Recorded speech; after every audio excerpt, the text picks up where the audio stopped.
All right.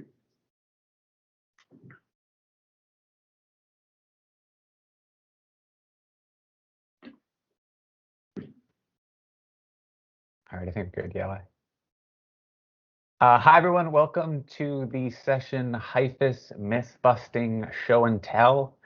My name is Adam Anderson. I'm a policy analyst here at HPD, and I'm with my colleague, Yale Touzin. I'll let him introduce himself. Yes, hi everyone. Thanks, Adam. My name is Eddie Touzin, like Adam mentioned, and I do work for the HIFIS Help Desk. So over to you, Adam. Thanks, Yale. So Yale and I will be giving you a bit of a walkthrough of some of the things in HIFIS, a bit of the myths that we've heard from all of the work that we've done supporting communities in implementing HIFIS. And let's begin. So next slide, please. So just a bit of purpose context. So this is sort of what I just mentioned around myths around privacy, configuration, coordinated access, and hidden homelessness. So those are some of the myths that we will talk about today. And just as some additional context, so as we know, reaching home requires that all designated communities implement coordinated access and adopt HIFIS, where an equivalent HMIS is not already being used. By March 31st, 2022, in most cases, there are some exemptions across the country. Next slide, please. So let's jump right into the first myth. So the first myth is around data sharing. And that myth is client data within HIFIS can be accessed by any HIFIS user. So if we think about data sharing, we'll talk a bit about the basics, and then Yele is going to show us some things in HIFIS about how that myth is addressed. So in HIFIS, how is data collected?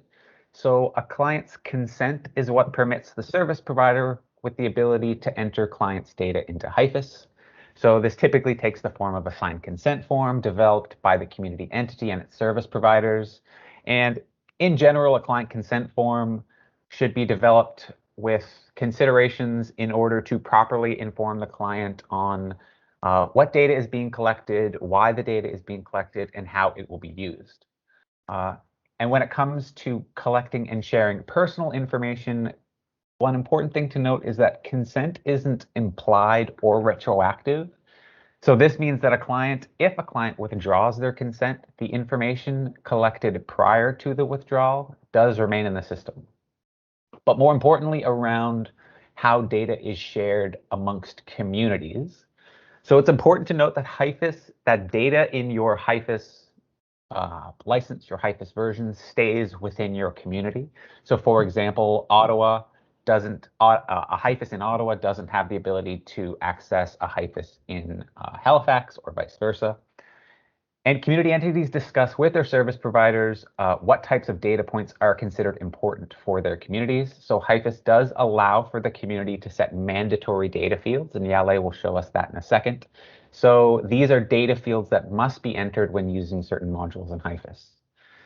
And then communities can further customize these data fields so that only their organization can see this information and or a specific person in a certain role. So HIFIS is a role-based application, so that means the community establishes what roles those are within the system, and then only those users can see that information based on that role. So for example, a shelter worker may not have access to certain modules in HIFIS, or a housing support worker maybe is only able to access one or two things based on their role in the system. And overall, all of these decisions are made at the community level and are typically based on service provider input. And we'll go to the next slide, and I'll let Yale show us a bit about HIFIS rights and mandatory fields. Great. Thank you, Adam. So like Adam mentioned, I'm going to kind of show you how to use it within HIFIS. So let's start with the user rights. Under administration, you have your rights templates. This is the best way of kind of pinpointing your roles for each service provider. So I'll give you an example. A shelter worker will have different roles than a case manager. So you want to create a rights template for your shelter worker. and vice versa. So what we'll do is I'll just show you real quick. Once we go under users, we're going to show you how it actually applies within HIFIS. So for this one, we'll use this case manager. We'll go under user account. And while it's loading up, I do want to mention that under the user profile, every time you add a new service provider, it doesn't mean that they have access to it until you go under the rights tab and then you select the service provider in question. So for this one, we'll click on the main shelter housing agency. And as you can see, this user has access to the case manager template. So that's that for this piece. And now for the second piece, which is the mandatory fields. I am going to go right here under under service provider. So basically, we're going to pinpoint the service provider and then identify which fields should be mandatories. So there's certain fields that are already mandatory within HIFIS, but as a service provider or even as a community, you probably want to add more mandatory fields to populate and to get more data. So for this one, we'll go under client information, client vitals, and we want to make sure that the birth country or the country of birth will become mandatory for this specific shelter. So I'll go ahead and click on mandatory. HIFIS is going to do its thing, and then there you go. It's as simple as that to make a field mandatory. So I'll pass it along to Adam so he could continue with. Awesome. Thanks, Alex. Thank you. One thing to note too on the mandatory fields is that anything that is marked with a star in HIFIS, as you've probably seen, is a mandatory field in HIFIS. And yeah, I don't know off the top of your head if you know how many different user rights there are. I want to say there are around 500, but I might be making that number up. I believe there's a bit more than that, but yes, it's. So there is. I think that's just to say that there's a lot of customization that you can do in HIFIS with respect to the pieces of information that clients can and cannot see. So moving on to the next myth. So myth number 2 is around data security, privacy, confidentiality, and protection. So the myth is that HIFIS is responsible for data privacy, data confidentiality, and data protection. So this is sort of a myth, sort of true. HIFIS does have some responsibilities around data confidentiality, data protection, and data privacy, which Yale will show us in a second. But it is a shared responsibility. So these are 3 concepts that are often mistaken for the same thing, and it's important to distinguish between these 3 as they're all needed to ensure an organization practices strong data security. So for instance, an organization can incorporate strong data protective measures like a secure server or having encrypted entries, but have weak data confidentiality measures around not standardizing practices or procedures or accessing the database over unsecured Wi-Fi or weak data password rules. With respect to data confidentiality, so some examples of this are turnover rates among staff increases the likelihood of outdated or obsolete training, which can lead to ineffective enforcement of security policies and standards. Proper policies, procedures, and training should be regularly standardized, updated, and enforced. One of the things we do here is that most security breaches occur by individuals that have access and or the proper authority. This sort of reinforces that routine and reoccurring training for new and old users helps ensure HIFIS knowledge is always up to date. With respect to data protection, so we always recommend to ensure your HIFIS is always up to date. Also, having that IT person on staff or at the ready that assists with the installation to make sure that HIFIS does have the necessary data protective features with respect to the server, with respect to data management, around archiving HIFIS as well. And then data privacy, so ensuring that the various agreements, such as the client consent form or the data provision agreement, are signed. If you sort of think about all three, we think of data confidentiality as being more governance-centered. We think about data protection as being technology-centered, and we think of data privacy as being client-centered. And so now Yale is going to show us in HIFIS a couple of the features that HIFIS has with respect to auditing and data exporting. That is correct. Thank you very much. So we'll go ahead, jump into it. So for the first one, we'll do what type of log can you see for clients, right? So I am going to open up one of our client profile. So John Adams, click on his name. Then at the bottom, you'll see that display client state history. So once you click here, you see what state this client is at right now. So he's active, but right under you'll see the client activity log. And once you click here, you'll see all the activities that were done ever since this client was created in HIFIS. So the admin was the only person or the only user that dealt with this client, and you could also see the module and the description. So for this one, we could see back in October 15th, he was created. So John Adam was created. He was booked into the shelter. And then there were 2 times where the admin kind of viewed his activity log. So that's that for the activity log for a client.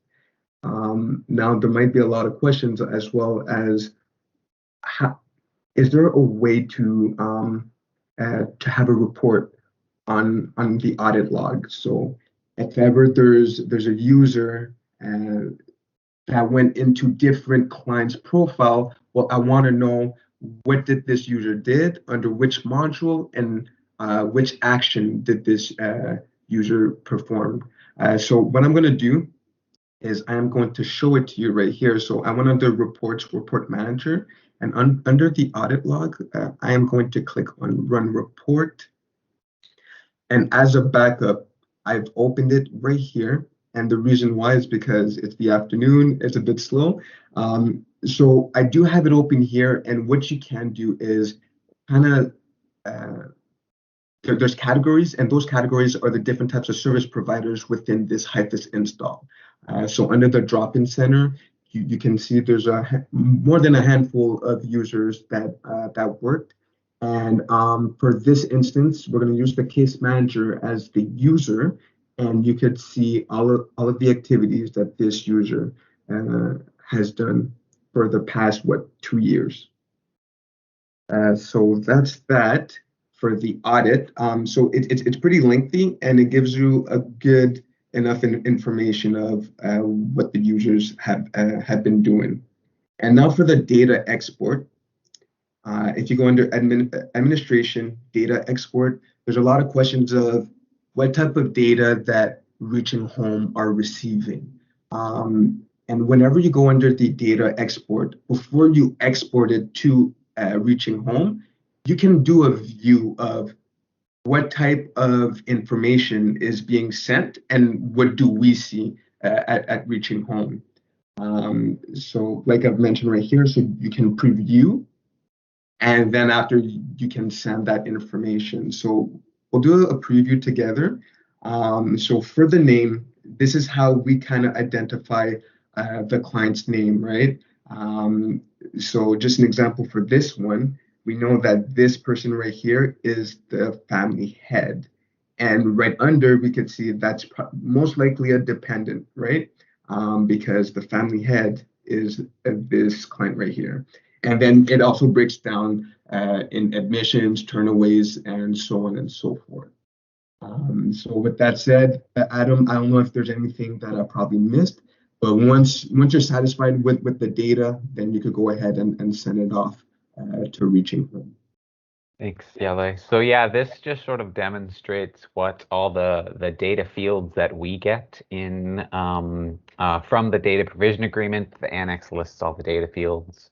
One of the things too to notice, Yele, if you go back to your screen and go back to that client that you had opened,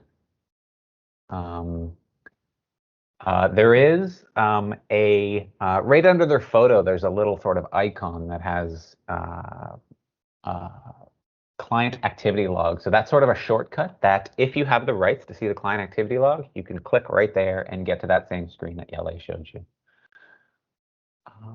Cool, thanks so much, Yele. And then, all right, let's go back to the deck. So our next myth is around planning implementation. HIFIS is only a tool for shelters. So we consider HIFIS to be a comprehensive homelessness management information system. So if you start clicking Yele, yes, we see HIFIS as a tool for shelters. That's how HIFIS started, as a tool for shelters.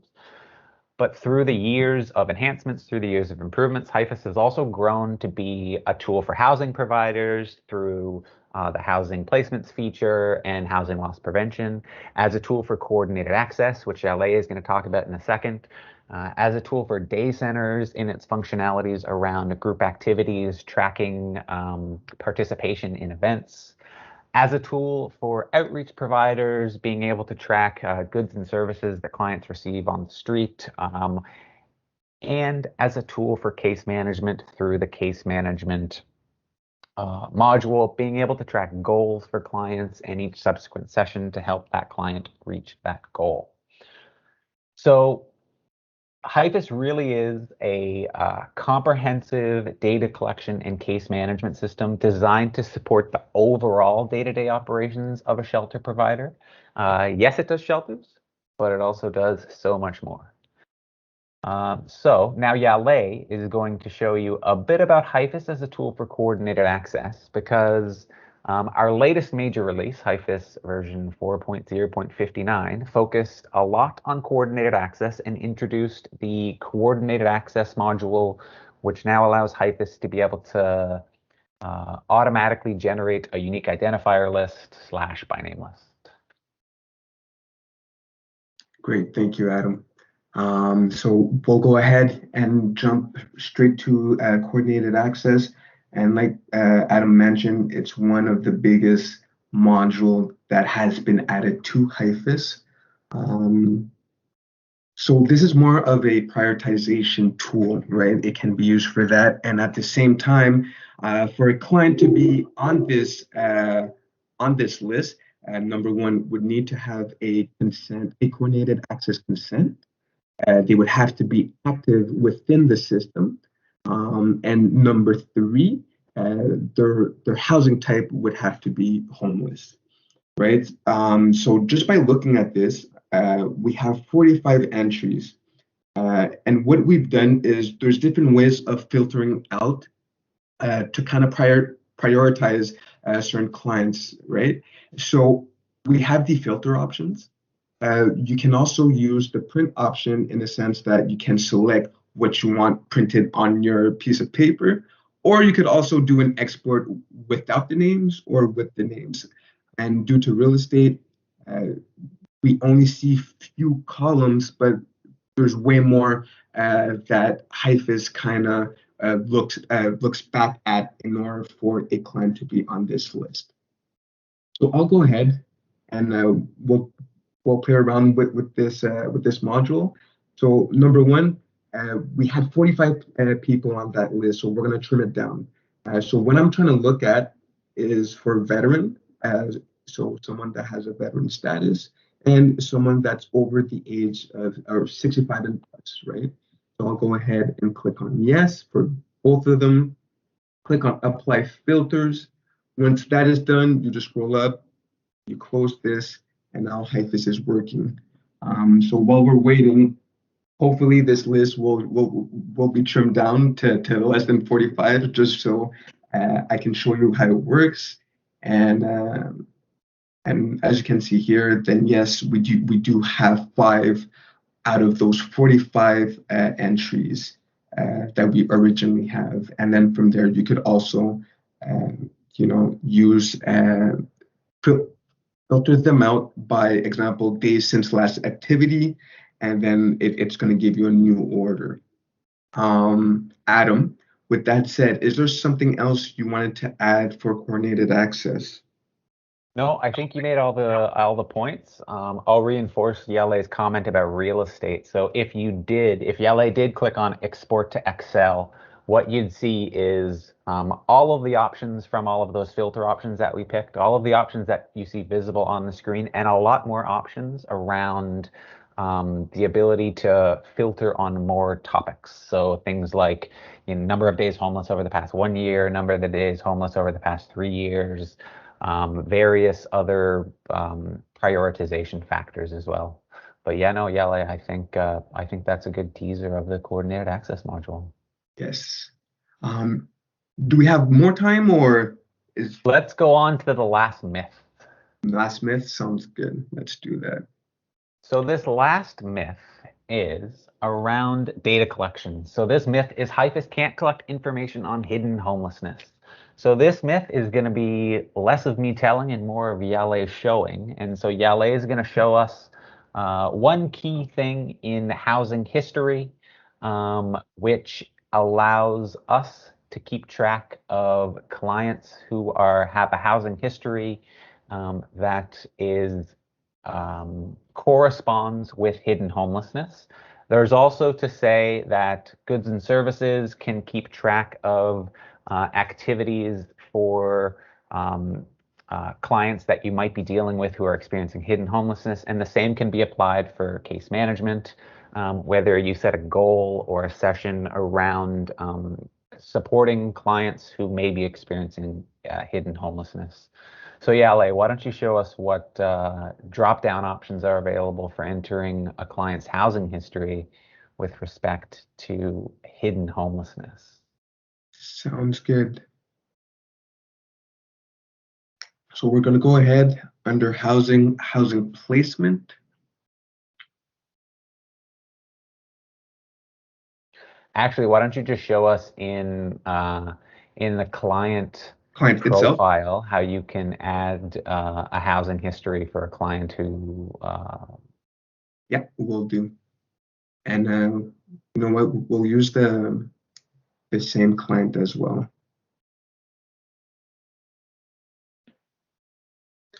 So I went under client information, and then I selected housing history. So for this one, just as an example, the reason why we do have a main shelter is because this client is booked into a shelter. So if we were to add a housing, then these would be the housing type that we currently have right now.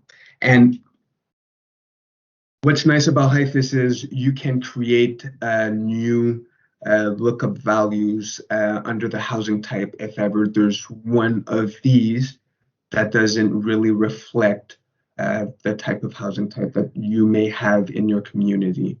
So this is just a brief example of what's currently there. And mind you that there might be also some that are customized, sorry. So that's that's a great point, Yele, because so you can see there are a few tests, which are ones that we've entered in our own system. There's condo, which is something we've entered on our own, as well as cabana. But you can, I'll say, subscribe to or unsubscribe to any of these options so that they do show or appear.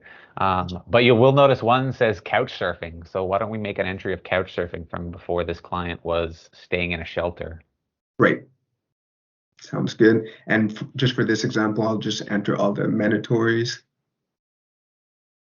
Click on save.